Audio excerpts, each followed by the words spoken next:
Seigneur, ces moments sont un cadeau de ta part.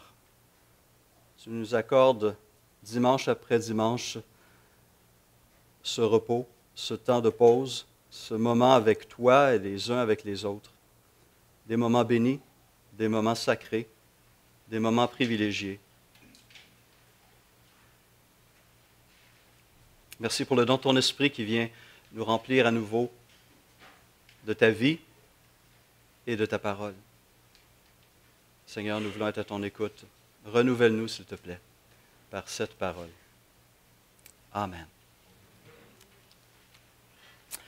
Bien, je reviens de 2 semaines et demie de vacances durant lesquelles Nina et moi avons parcouru 3 régions du Québec et un court séjour, un bref séjour de 2 jours à Ottawa.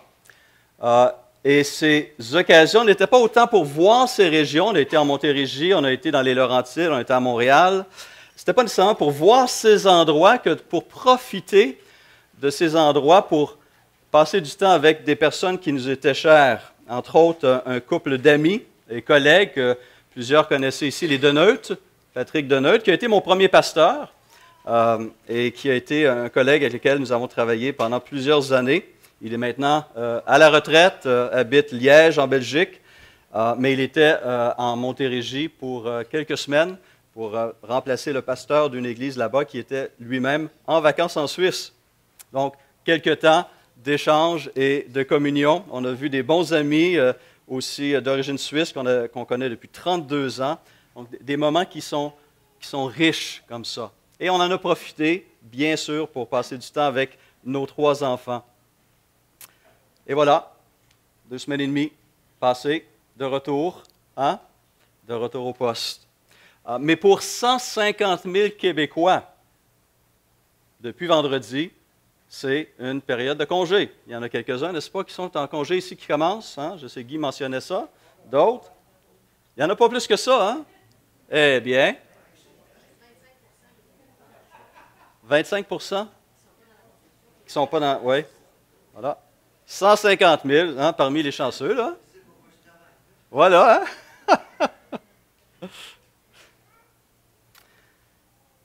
Et vous avez certainement, comme moi avant mon départ, fait des listes.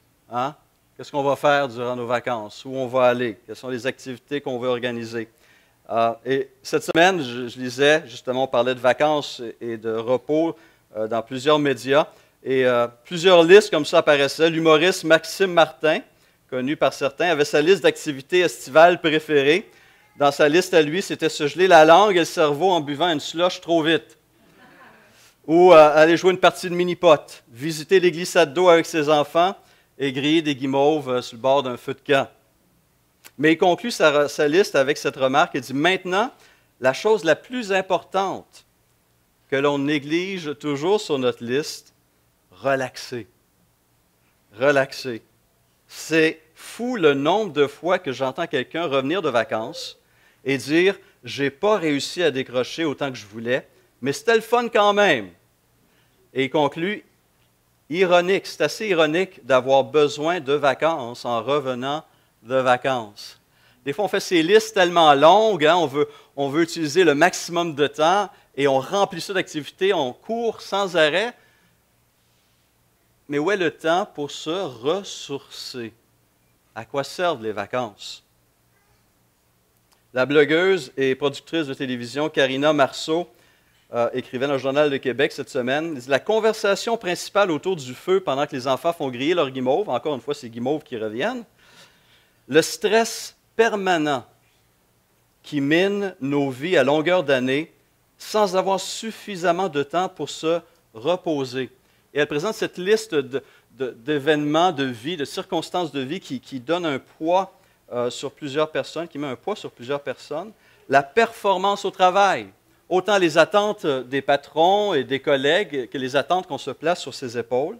La performance au travail, bien accompagner nos enfants à l'école, dans leurs loisirs ou dans leurs besoins particuliers, être là pour nos parents qui vieillissent, l'ami qui a besoin d'une épaule, et même se surpasser pour les vacances qu'on veut si extraordinaires, nous qui passons si peu de temps de qualité en famille.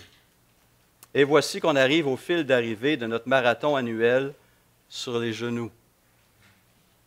Là encore, on se fait des listes, on a toutes sortes de listes et on a besoin de réfléchir. On a besoin aussi de repos. On doit se rappeler que le repos est un don de Dieu. C'est un besoin naturel fondamental, on le vit à tous les jours. On doit se reposer, sinon on en paye un prix assez élevé.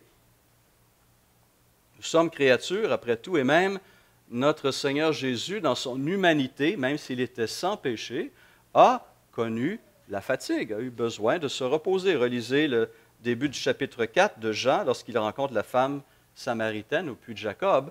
Pourquoi il était là? Il était fatigué. Il était fatigué. Et c'est entre autres raisons pourquoi Dieu nous a aussi donné le sabbat.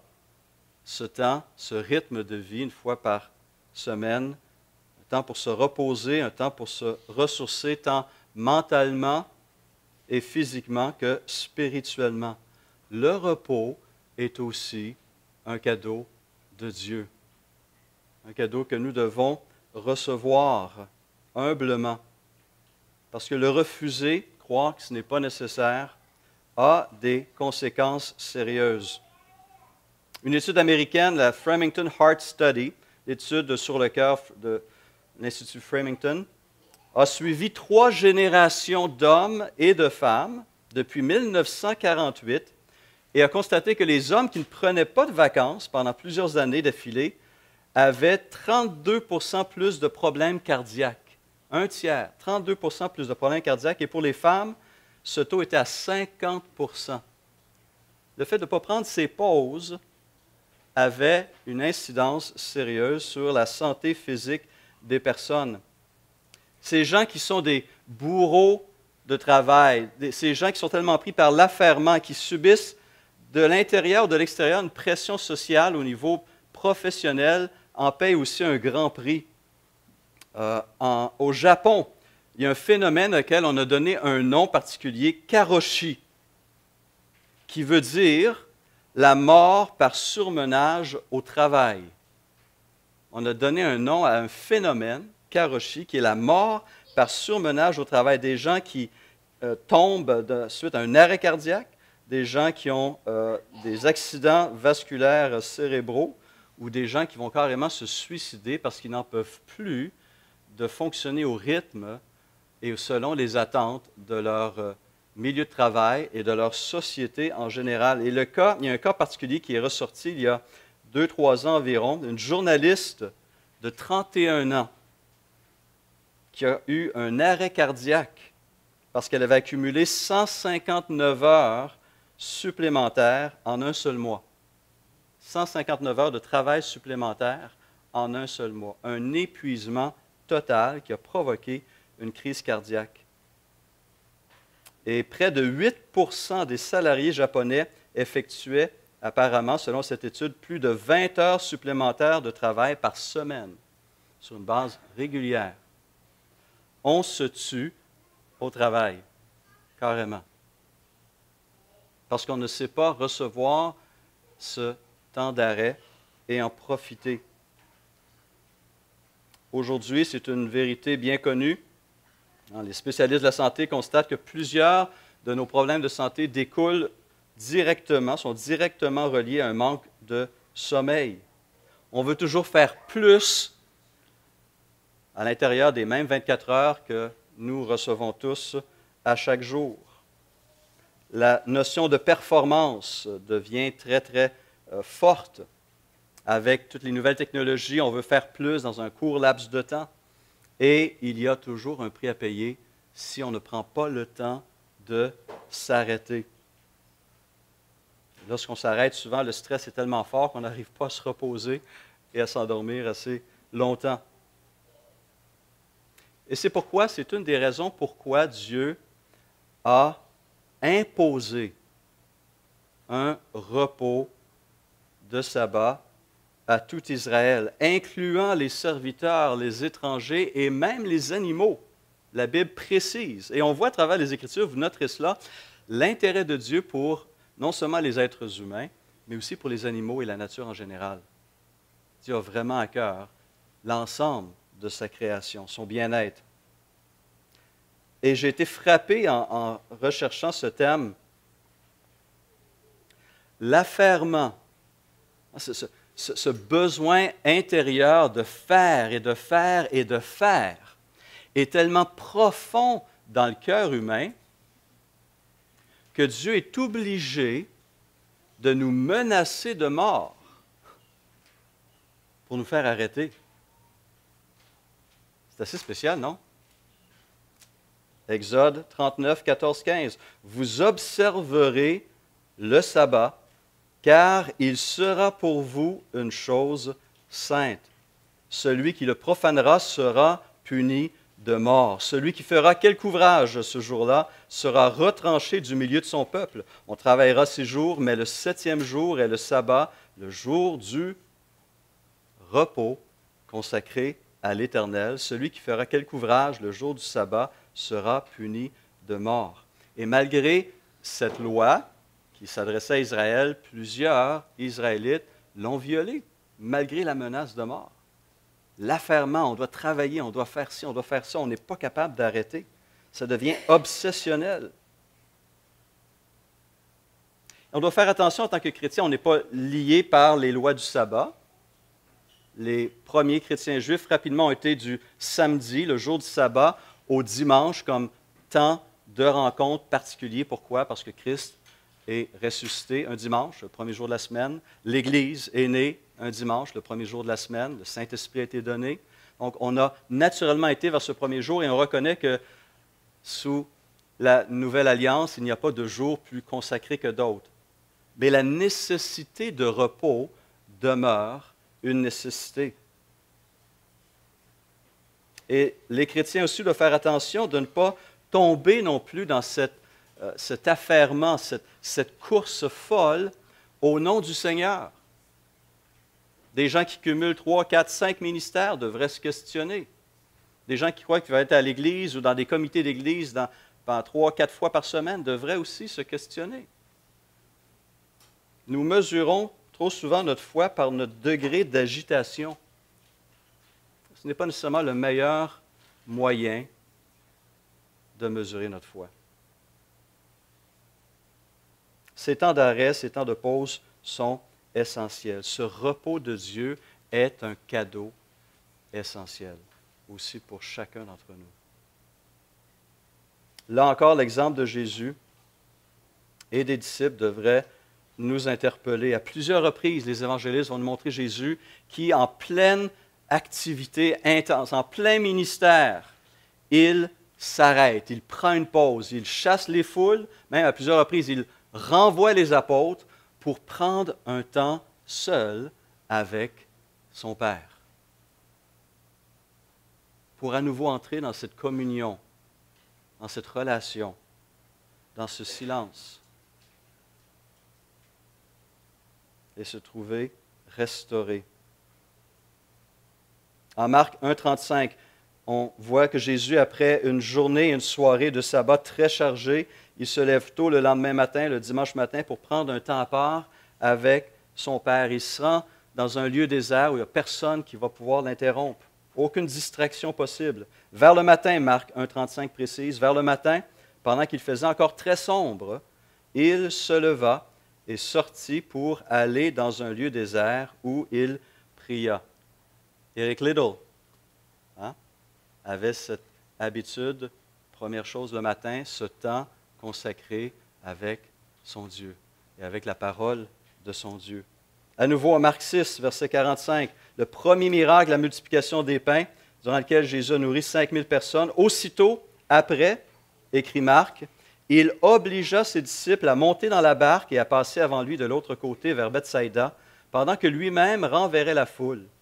Quand il l'eut renvoyé, il s'en alla sur la montagne pour prier. Et lorsqu'on lit quelques versets plus tôt, on comprend pourquoi ils se sont retrouvés dans cette circonstance. Les apôtres revenaient de mission. Jésus les avait envoyés. Ils revenaient avec toutes sortes de récits, toutes sortes d'histoires, des guérisons, des délivrances. Ils étaient super excités. Mais en même temps, il y avait plein de monde autour d'eux, puis ils n'arrivaient pas à, comme on dirait en langage contemporain, décompresser. Et voici ce que Marc écrit au verset 30.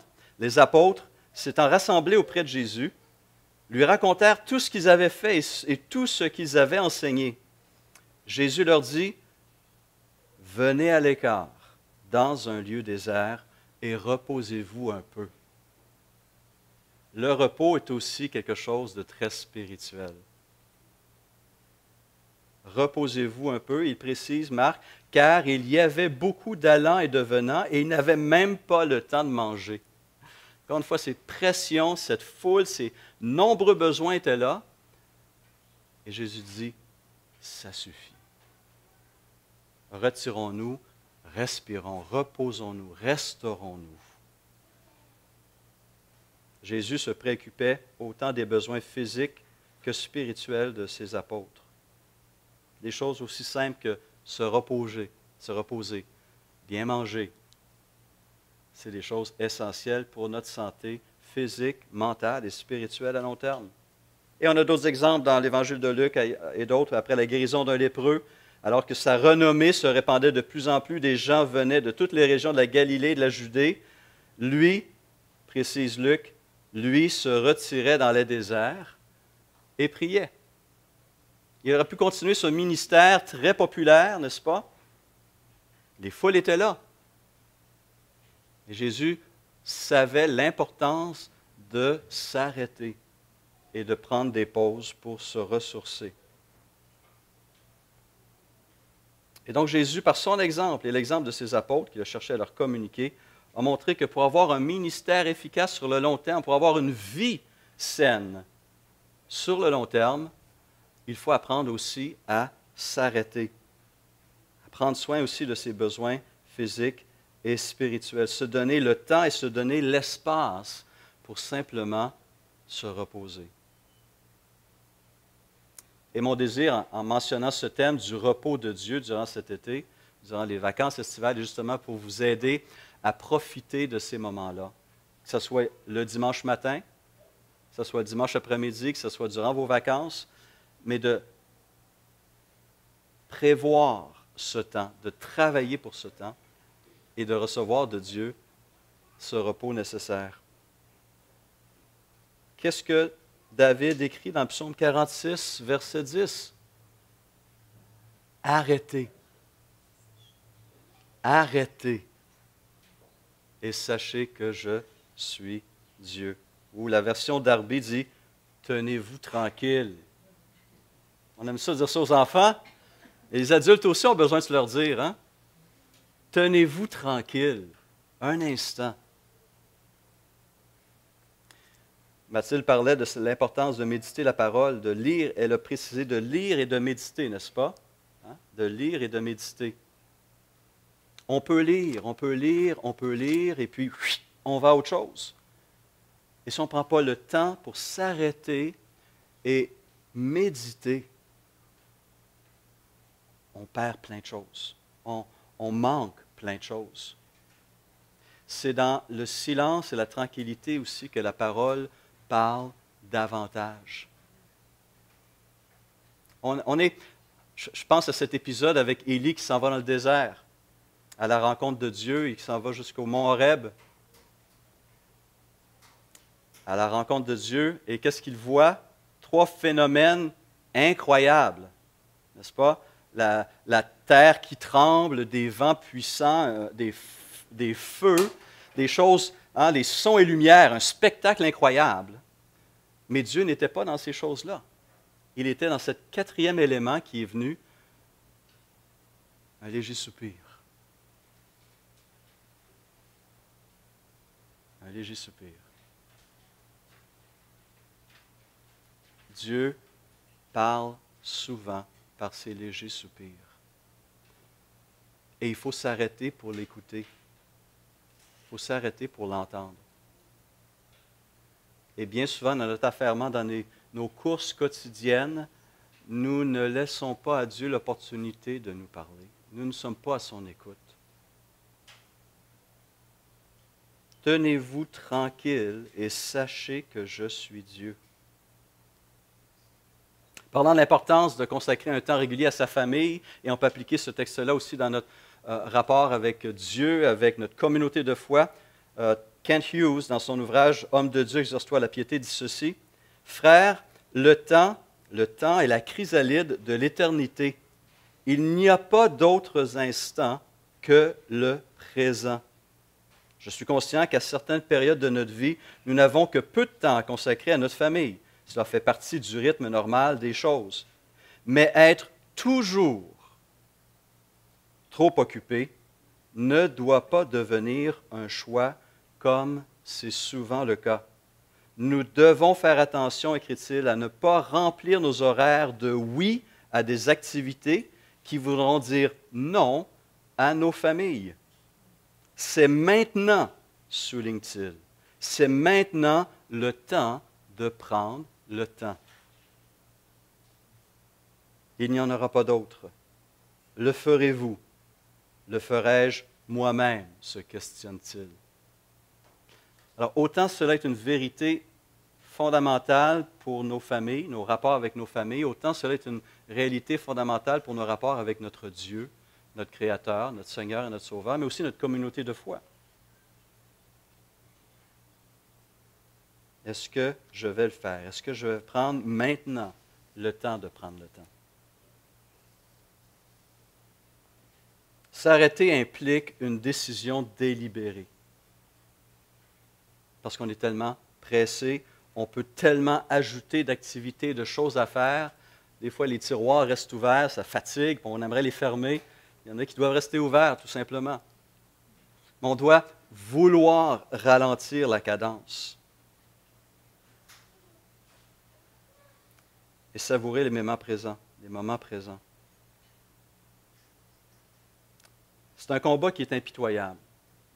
Et je réalisais même dans mes vacances comment ce combat demeurait une réalité. La semaine passée, Nina et moi avons vécu un temps vraiment béni. On a fait 30 km en vélo le long de la Sainte-Catherine. Vous connaissez un petit peu, certains connaissent ce sentier qui se trouve le long de la Jacques-Cartier, la rivière Jacques-Cartier à Sainte-Catherine, la Jacques-Cartier. Un parcours exceptionnel. On avait une journée splendide, le soleil qui brillait, pas trop chaud, des périodes d'ombre, pas de moustiques, pas pressé. 30 km de vélo. On en a profité pour débarquer à quelques reprises, aller se rafraîchir les pieds dans la rivière. C'était un moment béni. Mais sur le retour, je me surprenais à penser à dans 1 heure, dans 3 heures, le lendemain, la semaine prochaine, qu'est-ce que j'allais faire, où est-ce que j'allais aller, comment je devais planifier. Et je réalisais à un moment donné que j'avais parcouru 3 kilomètres sans aucunement prendre conscience de mon environnement où j'étais dans le moment présent. J'étais à un moment béni, en compagnie de mon épouse, dans un décor fantastique, et je ne le voyais plus depuis déjà de longues minutes. Et régulièrement, je me surprends dans cet état-là. Je pense tout le temps au lendemain. Je ne m'inquiète pas du lendemain. Parfois, oui.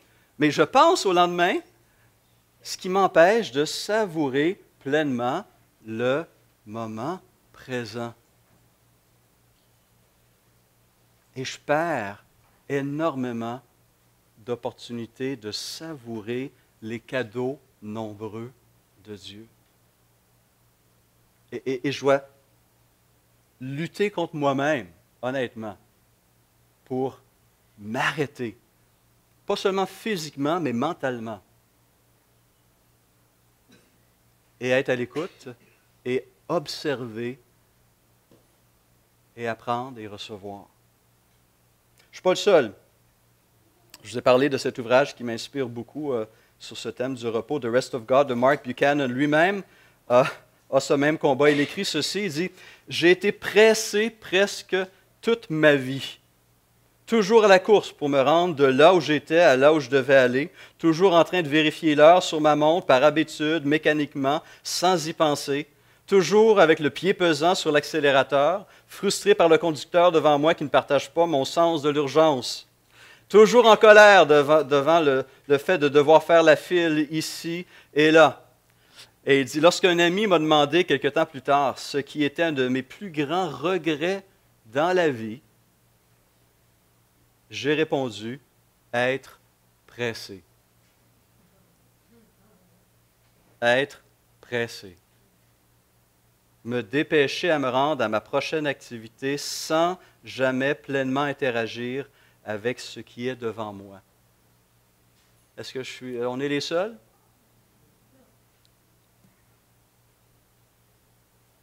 Et on perd tellement en cours de route.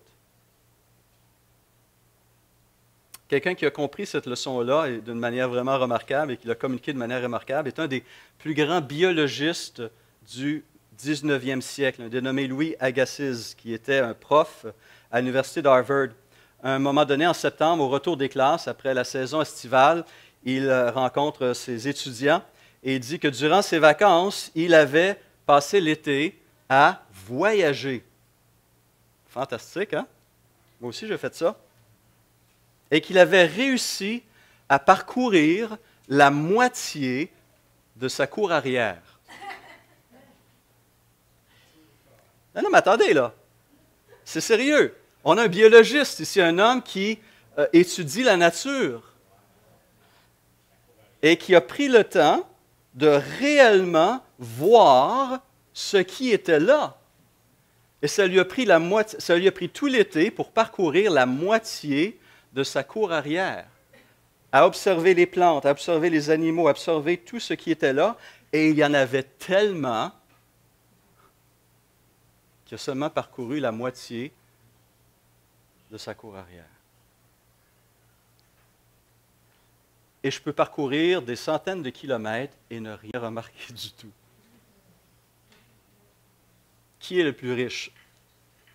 Qui est le plus béni? Celui qui a fait des centaines et des centaines de kilomètres ou celui qui a su apprécier les quelques pouces, les quelques pieds qui étaient là devant lui, qui les a savourés réellement? Alors, on va se faire des listes. Vous en avez, hein, Guy? Non, bravo! Tu as dû apprendre des leçons, toi, hein? Amen. Amen. Voilà. Tondre la pelouse. Ah non, OK. Aussi. Mais est-ce qu'on réalise tout ce qui est là, déjà là, autour de nous? Cadeau de Dieu. Mais plus on roule, plus on court, moins on les aperçoit. Vous vivez le phénomène en voiture. Plus vous roulez vite, plus vous devez limiter votre champ de vision sur ce qui est essentiel, ce qui est devant, les côtés, en arrière. Mais plus on roule vite, moins on a le loisir de regarder 5 secondes ou 10 secondes à droite ou à gauche et de voir le paysage. Ce n'est qu'en ralentissant, carrément en allant à vitesse d'homme, la marche, qu'on découvre et qu'on voit et qu'on apprécie. Et ce qui m'a fait du tort, moi, et je vais terminer avec ça, ce qui m'a fait du tort, c'est un texte de Paul. En fait, ce n'est pas la faute de Paul, c'est ma faute à moi. J'avais mal appliqué, mal lu ce texte-là, que vous connaissez probablement, Éphésiens 5,16. Rachetez le temps, car les jours sont mauvais.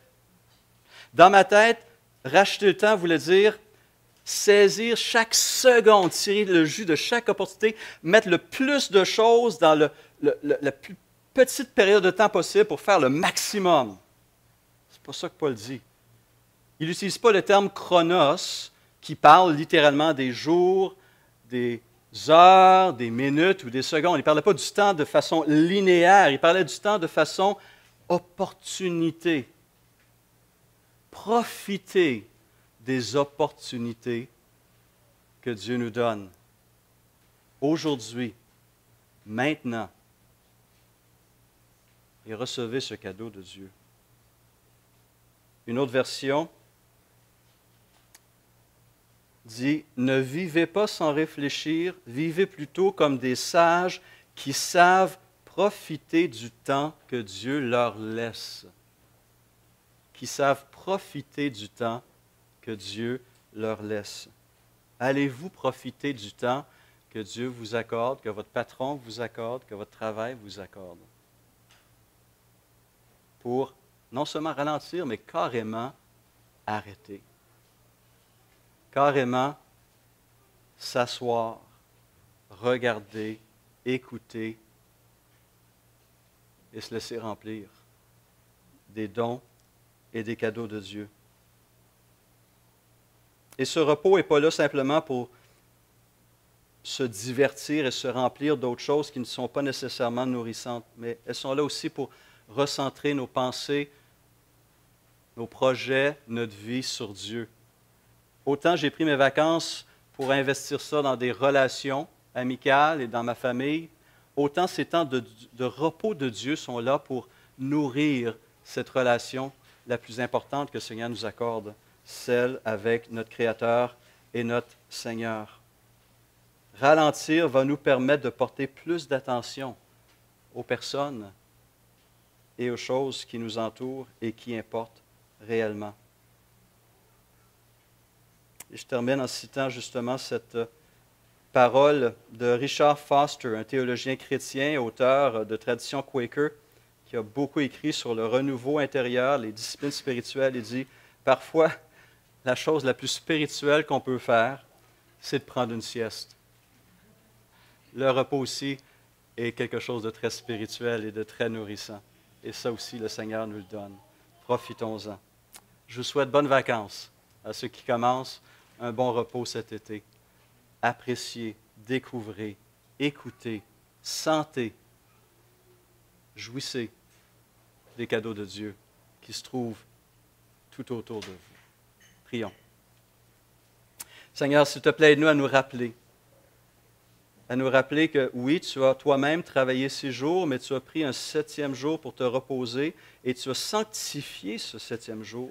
Et tu nous invites, nous aussi, à sanctifier ces moments de repos pour te rechercher, t'entendre à nouveau, te voir et marcher avec toi comme tu aimais marcher avec Adam et Ève dans le jardin. Prendre ces moments intimes dans une communion profonde. Seigneur, puisses-tu renouveler mes frères et mes sœurs durant ces quelques semaines de vacances, leur permettre justement de reconnecter avec toi et avec leurs proches qui sont précieux. Qu'ils puissent non seulement bénir, mais aussi être bénis, je t'en prie. Amen.